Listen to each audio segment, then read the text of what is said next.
Maar wanneer het betreft onze eigen economie, onze eigen budget, ons eigen onderwijs, onze eigen cultuur, dan kan het niet anders dat wij er zelf over moeten beslissen.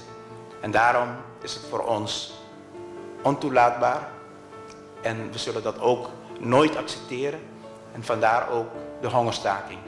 Want de ingreep die Nederland heeft gedaan, eerst door de gouverneur op onrechtmatige manier te instrueren om de begroting van Aruba te gijzelen en daarna in de Rijksministerraad een besluit te nemen op een onderwerp dat puur een autonome onderwerp is van Aruba en dan nog in een procedure en met een proces dat helemaal in strijd is met dezelfde regels die wij moeten hanteren binnen het statuut.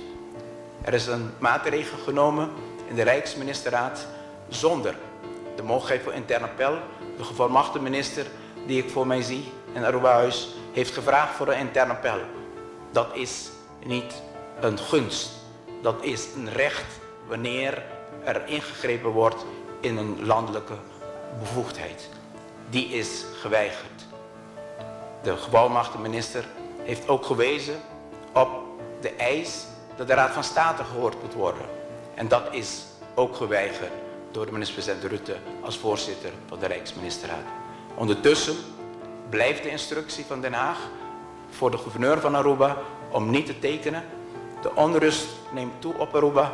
De spanning met het Koninkrijk, waarvoor ik zelf zoveel heb ingezet om te zoeken naar wat ons bindt en niet wat ons deelt, neemt nu een heel negatieve ontwikkeling.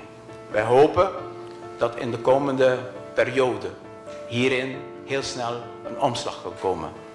De vragen die gesteld zijn in de Kamer deze dagen van de CDA-fractie en D66 geven een duidelijke indicatie dat ook in Den Haag, Nederland, men tot het bewustzijn is gekomen dat de manier waarop Aruba wordt behandeld en de wijze waarop getreden wordt met de procesregels binnen het eigen koninkrijk, dat dat niet toelaatbaar is. Het systeem van burger enchanteren en gijzelen, dat past niet bij de rechtsstaat, het koninkrijk.